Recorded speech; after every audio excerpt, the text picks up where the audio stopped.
Chapter 1. The Surprising Power of Atomic Habits. British Cycling's Transformation and the Power of Tiny Improvements. British cycling's transformation from mediocrity to dominance came through the strategy of the aggregation of marginal gains. This approach involves seeking tiny improvements in various areas, which, when combined, lead to significant results. By making numerous small adjustments, they achieved remarkable success in cycling, winning gold medals at the Olympics and dominating the Tour de France. The power lies in the compound effect of these small improvements over time.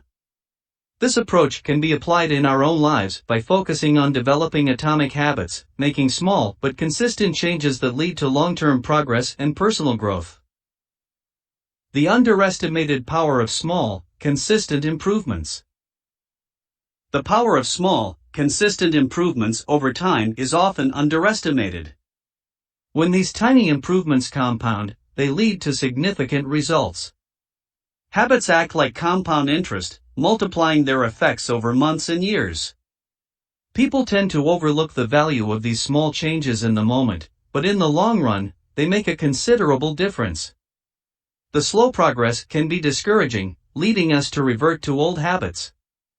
Nonetheless, staying consistent with positive habits and avoiding bad ones can lead to remarkable transformations over time. The compound effect of daily habits and decisions. This section highlights the compounding effect of small daily habits and decisions.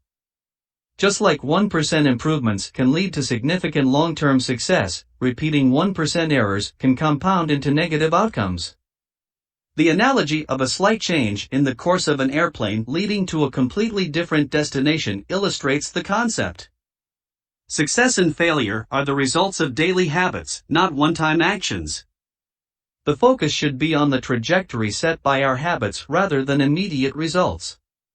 Time magnifies the effects of habits, making them either our ally or our enemy. Positive habits such as productivity, learning, and building relationships can compound for us, while negative habits like stress, negative thoughts, and outrage can compound against us. Understanding how habits work and designing them to our advantage is essential for achieving long-term success. Gradual progress and the plateau of latent potential. The concept explained here is that progress and breakthroughs often happen gradually and unexpectedly, similar to how an ice cube remains unchanged until it reaches a certain temperature. Many actions and efforts precede the actual breakthrough, building up the potential required for significant change. This delay in powerful outcomes is a hallmark of compounding processes. It's referred to as the plateau of latent potential. During this stage, it might seem like our efforts are not yielding results, leading people to give up on their habits or goals. However, the crucial point is to persist long enough to cross this plateau, as that's when the real progress occurs. Often, overnight success is the culmination of sustained efforts over time, making it look like a sudden event.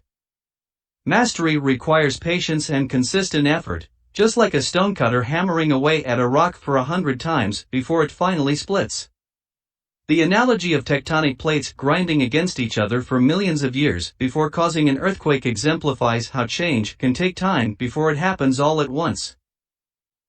The significance of systems over goals. This passage underscores the importance of focusing on systems rather than just setting goals. It likens habits to small seeds that grow into powerful trees over time.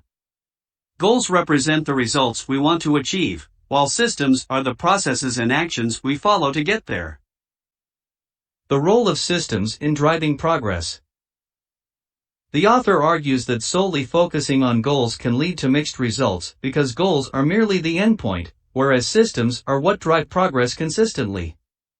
For instance, in sports, the ultimate goal is to win, but the team's daily practice and improvement, the system, are what determine the outcome. Prioritizing effective systems for continuous progress. By prioritizing the development and implementation of effective systems, individuals and teams can make continuous progress, regardless of whether they are fixated on their specific goals. Goals serve as guides, but it is the consistent effort and dedication to the systems that truly lead to success. Problems of a goal-focused mentality. The problems associated with a goal-focused mentality and highlights the benefits of a systems-first approach. Varying outcomes despite similar goals. Problem number 1, people with the same goals can have vastly different outcomes. Setting ambitious goals doesn't guarantee success. Just wanting to win a gold medal or achieve something significant isn't enough to differentiate winners from losers. Achieving goals as temporary changes. Problem number 2, achieving a goal is only a temporary change. Once you reach a goal, you may return to old habits and see the same problems resurface. This is because goals address the results, but not the underlying systems causing those results. Problem number 3, goals can postpone happiness. Believing that happiness will come only after achieving a specific goal creates a cycle of postponement. A systems-first mentality allows for satisfaction and happiness throughout the journey, not just after reaching a goal. Problem number 4, goals can hinder long-term progress. Being solely goal-oriented can lead to a yo-yo effect, where motivation diminishes once the goal is achieved. On the other hand, building systems encourages continuous improvement and ongoing progress. The key to change lies in effective systems. In essence, the passage suggests that a systems-first mindset, focusing on continuous improvement and the process itself, is more sustainable and conducive to long-term success and happiness. Focusing on effective systems for long-term success. If you find it challenging to change your habits, it's not because there's something wrong with you. The real issue lies in the system you have in place. Bad habits persist because you have a flawed system for change, not because you lack the desire to change. Habits as fundamental units of growth. The level of success you achieve is not solely determined by the goals you set, but rather by the effectiveness of the systems you follow.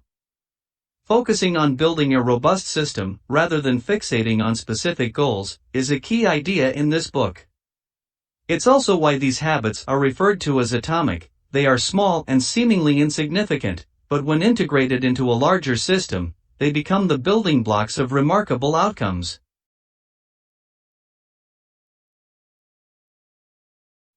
In life, habits are like the atoms that make up everything.